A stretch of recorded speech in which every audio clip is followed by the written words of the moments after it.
they are also called, glides. Okay, and we through the diagram we also looked at how a diphthong starts from one particular sound and goes to second one, right?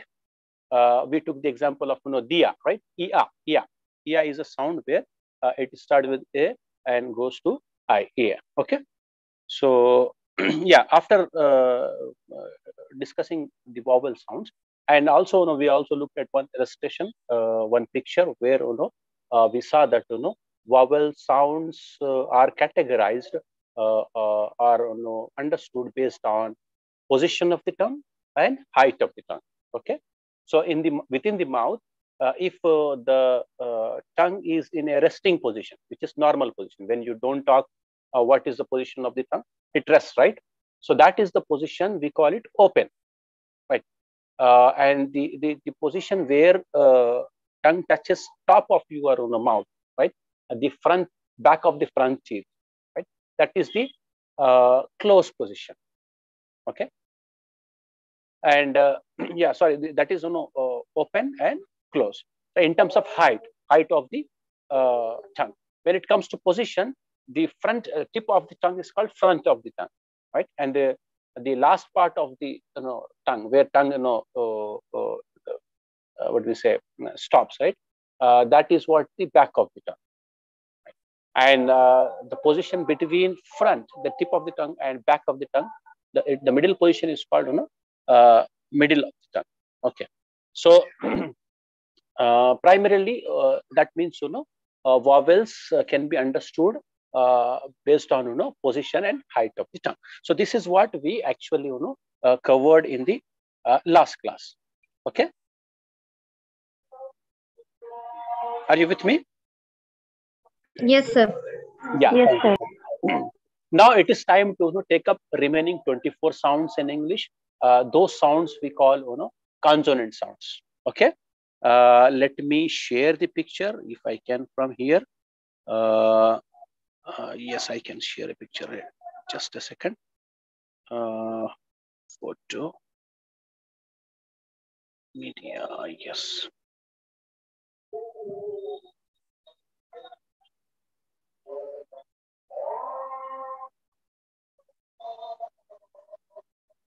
Okay. Okay, I'm sure you are able to see the screen right now. Excuse me. Is it visible on your screen? Yes, sir. Thank you so much. Excuse me. Yes. So the way we understood vowel sounds, today we also try to understand consonant sound, and in what way we can describe the consonant sounds in English. There are 24 sounds, right?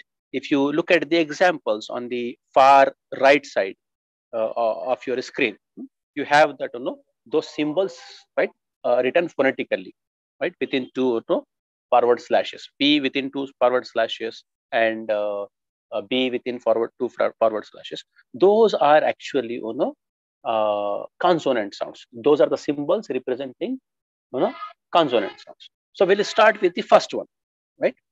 Now, if you look at the pa symbol, right, that is how it is pronounced, pa. Okay. Now, pa, in producing pa, which part of your mouth is involved? Can you make a guess? Pa.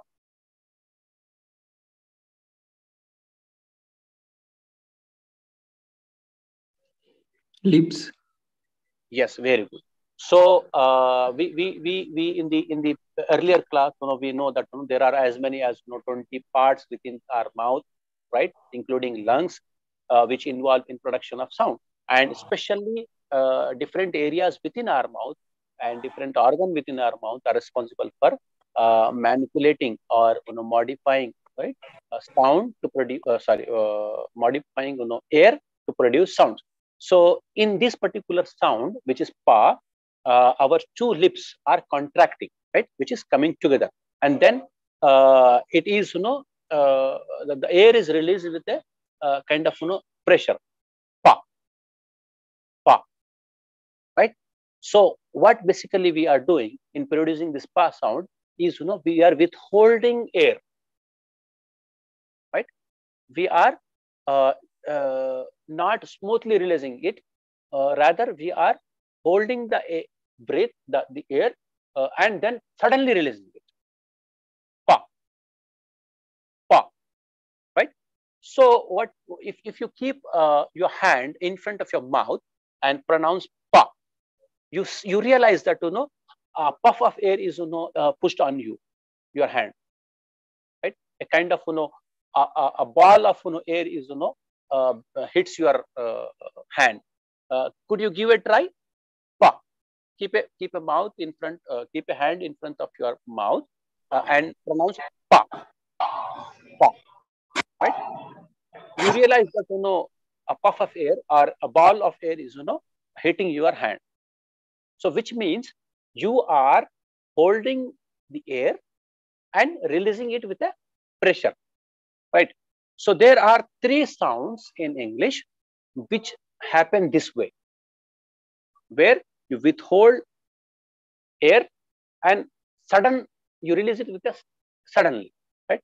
Pa, and then there is another ba, right? Ma.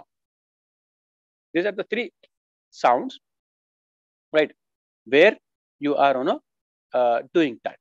And these are the three sounds also where you are making use of your lips. Okay, you are making use of your lips to produce pa, ba, and ma. But the thing with ma sound is that in ma sound, the air is actually going through your nasal cavity and coming out. That's why you are having that nasalized vibration. Na, na, ma. Sorry, not na, ma. Okay. So in producing pa, ba, and ma, we are making use of what? Articulator. What is it called technically? Articulator, which means we are making use of lips to articulate a particular sound. So that is why it is called articulator. And also there are two lips which are involved in producing pa or ba or ma sound. In that we know that active role is played by lower lip, whereas passive role is played by upper lip, which means active means the one which is moving. So in producing pa and ba, it is lower lip which is moving, whereas the upper lip remains almost stationary, which doesn't move. Okay. So lower lip is called active articulator. Yes. And upper lip is called. Okay. And then you have another kind of articulator, right? It is the place from where the articulation is happening. So in second type of articulation, it is labiodental, which means what? Labia, right? Labia is nothing but lip. Okay, the way we understood bilabial, which means two lips are involved in production of a sound. In the second type of articulation, you have labiodental, which means both the lip and teeth are involved in production of a sound. Are you with me? Yes, sir. Thank you. So in the second kind of place from where the sound is producing, we call it labiodental, which means one lip and teeth are involved. So now in production of say fa sound and wa sound, fa wa, what is happening is I actually I'll try to show the video, but because of network strength, I'm not starting the video. Let me try once and tell me if it is. Can you see me? Yes, sir. Yeah. Yes, So sir. you see, in producing fa and va sound, how I am making use of my mouth. Fa, fa. You see that my upper teeth are touching my lower lip. Fa, va. So this is how originally English fa and va sound are produced. We are not talking about Indian sounds, right? In every Indian language, you have different, kind of articulation. The way we produce those sounds would be different. But in case of English, fa and va, this is how you should pronounce, and this is how a native English speaker pronounces. So if he has to pronounce fa, his lower lip and upper teeth are involved in production of fa and va sound, which means both fa and va are produced using same places of articulation, right? Same places of articulation, which means lower lip and upper teeth remain same in production of both fa and va sound. Okay. Now you have another kind of sound, which is dental sound. What does that mean? Which means this kind of sound is produced, right, by or Teeth. with the use of teeth. Okay. Now, in this case, ta, da, ta, da. Now, I have to show this also because this is not produced the way we produce in Telugu or Urdu, right? It in English, ta and da is pronounced close to how it is pronounced in Arabic. So, ta, ta, da, ta, da, which means both upper teeth and lower teeth are involved, and a bit of your tongue or a tip of your tongue is goes between the teeth. Ta, da. Can you see this? Ta, da, ta. Yes, sir. For example, if you have to pronounce T-H-I-N-K, how do you pronounce it? Think. No. Think. Think. The stress that you are giving, it is because of the mother tongue influence. We have tha, ta, tha, da, dha in Telugu, right? And ta with do chashmi ha in Urdu. So that is why we pronounce tha with a lot of stress. In English, it is not so, right? It's light. Think, think, think. Okay. So if you want to sound, uh, uh, as if you are a native speaker, then you have to take care of this. What we say, smaller things, the way of it is pronounced, right? The way letters are pronounced. So think that is ta and da. So both ta and da make use of both uh, upper and lower teeth, and with the tongue between the teeth. Okay, and then we'll move on to alveolar. Right, alveolar is a sound. Right, alveolar is basically a region. Right, I told you last time that there is a kind of wall just above your upper teeth. Do you see that? You can feel it, right? A kind of wall, right, on just above the upper teeth. So that wall, that region is called alveolar region. Okay. In this kind of sound, your what we say, tongue or tip of your tongue touches that upper part, that alveolar region, right?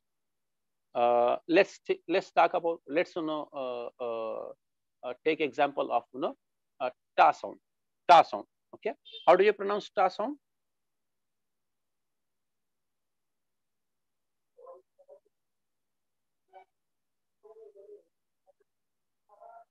Can you pronounce T-O?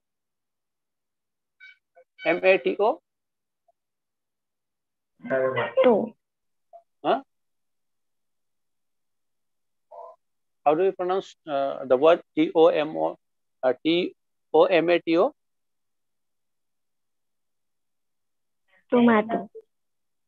Yeah. Tomato. Tomato. Ha. So here we'll pay attention to ta sound. Okay. Again, this ta is not Indian ta, right? In Indian languages, ta is pronounced with your tongue almost curving, right? Bending upwards. Ta, right? But in English ta, that is not what it is happening. Like I'll demonstrate to you. Can you see my mouth? Is it visible? Yes, sir. Yes, sir. So see, I'm pronouncing first Indian ta, then I'll pronounce the English ta. Now let's see this English Indian ta. Ta, ta, ta. Right? You see that my uh, tip of my tongue is bending upwards, right? Like turning as a curve, isn't it? But if you have to pronounce English ta, what I do is uh, you look at upper teeth, right? The place where upper teeth ends, right? I'm just touching it. Da, da, da, da. Which means my tongue remains straight and only my tip of my tongue is touching the upper teeth from inside. Da. Okay, that is what alveolar region is. So in a in a alveolar sound, right, your tip of your tongue or blade of your tongue touches the alveolar region without bending. If it bends, then that is not an English ta. Okay, or English da, or English sa, or English za, or English na, or English la.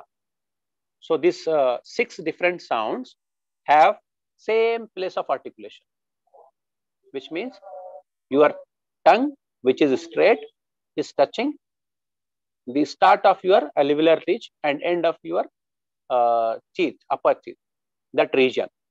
And you pronounce ta, sa, za, right? Na, la. All 6 sounds pronounced by keeping your tongue straight and touching the alveolar region without bending your what you say tongue. Ta, ta, ta, ja, ta, za, na, la. It is slightly difficult for Indian speakers because we have the habit of curving or bending our tongue to produce all these sounds. Do you agree with that? Yes, sir. Yeah. So Yes.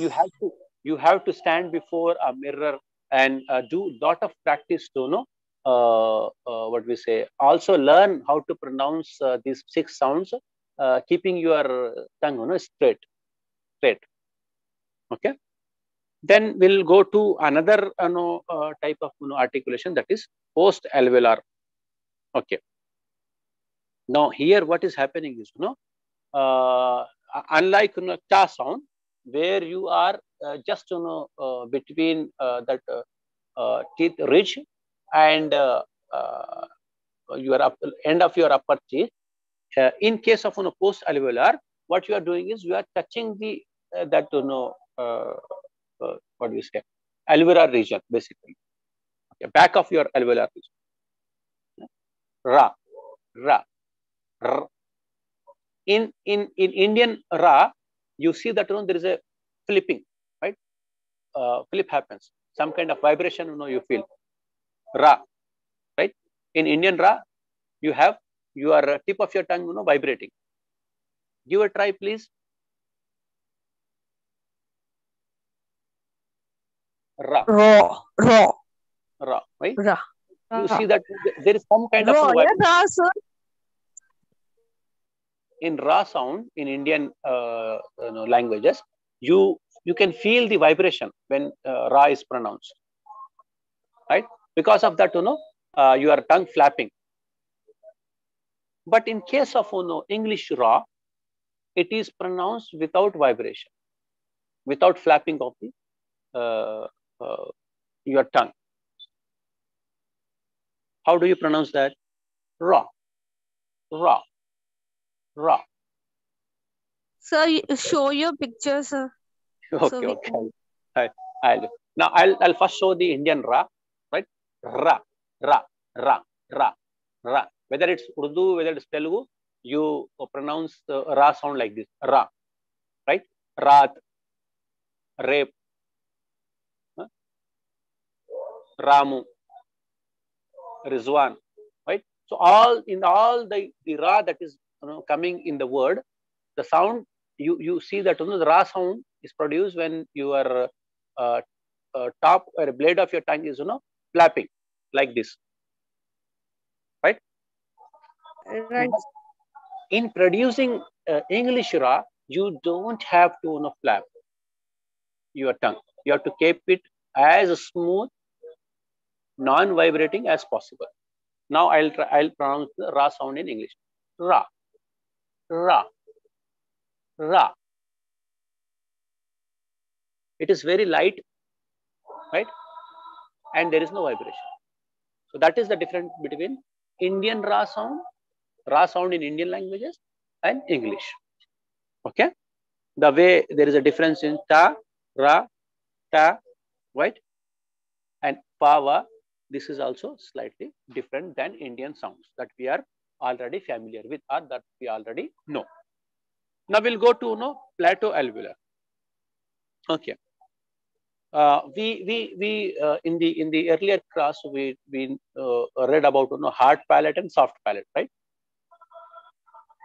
Hard palate is basically the roof of the mouth where it is the central region, right, of the mouth. This part, if you take your thumb and touch it in the middle of your mouth, upper side of the mouth, that is called hard palate. Now in producing plateau alveolar sound, right, your tongue touches that area. Okay, like you have cha, yeah, in English cha ja sound, you see how I am articulating. Cha, ja, cha, ja, cha, ja. Chinese, Chinese. Can you understand this articulation? Cha, ja. This is not a normal chaja sound that we produce. We produce chaja, I think, using alveolar region. But in English, this cha and ja sound makes use of hard palate, the middle of upper region of the mouth. Cha, ja, cha, ja, cha, ja, cha. Here, this is my tip. Cha, ja. But the middle of my tongue is touching the middle of the mouth, upper middle of the mouth. Cha, ja, cha, ja. Can you give a try?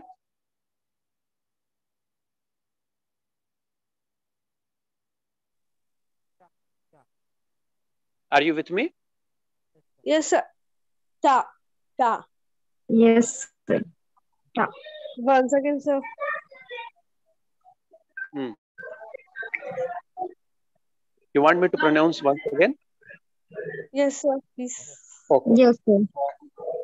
What basically we are doing in producing chaja sound is, first, remember, we are going to touch the roof of the mouth, that is hard palate, this region. Second, we are making use of our tongue, middle of our tongue. So how you are pronouncing? Cha, ja, cha, ja. Got it? Slightly, tricky. And if you do some practice, then you can learn. Not a big deal. You just have to stand in front of a mirror and see how your tongue, is actually moving. So if you pay attention to that, you can easily, learn. Okay. Now we'll move on to shaja. So place of articulation is same. That is the tongue and the mouth where it is touching would remain same. But there are two more sounds. Cha, ja, sha, ja. Right? Cha, ja, sha, ja. Okay. So this is the ja sound. J for jug, right? That ja sound is the second one.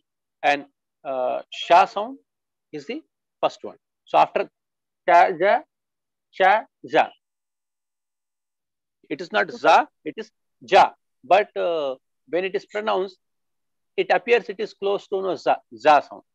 No, but it is not. Sure. So the symbol is these three, the letter 3, which is, the symbol letter 3 looks like actually, it's not basically 3, it's actually another symbol. English literature. Yeah, it is the ja sound. Okay. Then we'll go on to palatal sound. Question भी कर सकते हैं आप. What?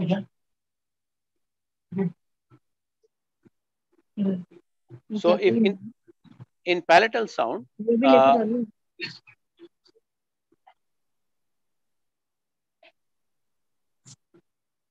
yes. So in palatal sound, we have, only one. There is only one, palatal sound in English, that is only ya.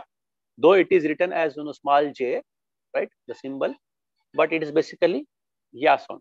Yeah, yeah. Okay. Yummy, right? Yummy. So yummy. So in producing ya sound, our what do you say? Middle of our tongue is touching the upper, or roof of the mouth. Okay. Then you have velar sound, which is nothing but soft. Velum is soft palate. Right? The region which is lined with mucus, the last part in our mouth. Okay, that is called velar. If so, there are two sounds, actually three sounds, which are produced from that region. One is ka, ga, and na. Na, right? So this is not na sound. It is nya, nya. In king, king, sound is there. That is what this last one is. So ka, ga. Ka, ga is a normal sound which are also there in Indian languages, and those are also produced from the same place. So we shouldn't have any issue in that. But the last one, that is sound, right? Which is a typical, sound in English. So which is produced from that velum region, and the sound, runs through nose and comes out. So there is kind of, nasalization also in that particular sound. And last two are, I'll talk about this last two and we'll end today's class. Glottal sound, right? I think, this sound is there in Arabic, right? You have that ha, ha, right? Do you want to see how I'm pronouncing it? Ha, ha. In pronouncing ha, you realize that, your entire mouth is, open, right? And the last possible stop within your mouth is from where, it is where, that sound is, originating. Ha, ha. So that is why it is called glottal. It is close to, glottis, so that is why it is called a glottal sound. The last one is labio-velar, right? Wa, right? In wa sound, this particular wa, the W1, but not the wa of V. Wa of V is pronounced like wa, using upper teeth and lower lip. But in wa sound, you see that, the lips are rounding. Wa, wa, wow, world. Okay, wings. So in pronouncing English wa, your lips are rounded. Okay. And so it's similar to Arabic words. Wa, yes, yes. This wa is, similar to this wa, this ha is, those are the sounds which are similar to Arabic, which means, these sounds are there in Arabic. Okay. Some sounds are, a lot of sounds are there in Indian languages, but some are pronounced differently. So like we have taken example of, ta, ta, right? Ra. So these are, different in Indian language. Though these sounds are there, but they are not same as they are in English. So with this, we have covered 24 different sounds, and I also tried to, show you how they are articulated, which means how they are produced, from which region it is produced, and in what way it is produced. And in next class, we'll take up remaining topics. I urge you and I request you to go through your syllabus. And after this class, you will understand a lot more whatever is there in your printed syllabus, printed material supplied by the Dr. B.R. Ambedkar Open University. So thank you so much for being patient and listening to my class. And I apologize for joining late because of travel thing. So we'll see you in the next class, next scheduled class. Thank you so much. Take care of yourself. Thank you, sir. Thank you, sir.